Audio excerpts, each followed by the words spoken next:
کوئی بھی مسئلہ ہو، پریشانی ہو. اور ابھی میں نے اپنے درس میں حج کے دوران کا واقعہ سنایا.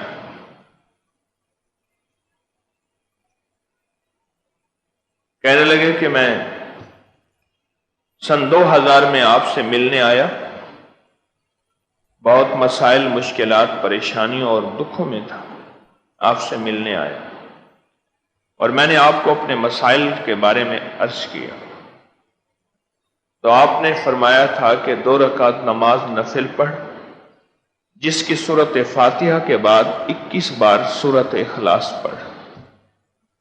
سورۃ فاتحہ اور سورۃ قل هو اللہ 21 بار پڑھ. اس طرح 2 رکعت نماز نفل پڑھ اور اس کا ثواب حضور کے وسیلے سے، حضور صلی اللہ تعالی علیہ وسلم کے وسیلے سے سیدہ فاطمہ رضی اللہ تعالیٰ عنہ کی روح کو ہدیہ کر اور ان سے عرض کریں کہ اپنے والد صاحب کی خدمت میں، حضور کی بارگاہ میں میرا یہ مسئلہ، میری یہ الجھن، میری یہ مشکل، میری یہ تکلیف پیش کریں. آپ کی بارگاہ میں عرض کر دیں، یہ تکلیف پیش کریں اور ان سے عرض کریں کہ اللہ کی بارگاہ میں میرا یہ مسئلہ منوا دیں. اس کی دلیل یہ ہے، جسے آپ غور سے سنیں اور سمجھیں گے،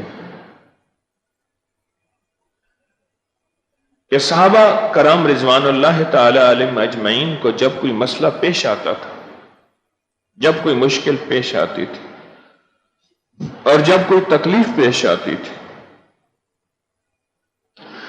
تو صحابہ کرام فوراً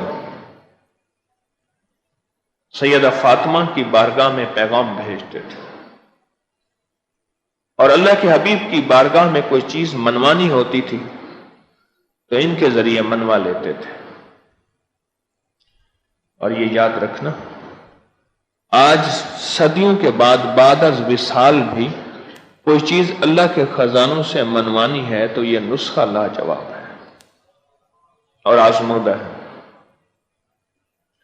یہ نسخہ لاجواب ہے، آزمودہ ہے.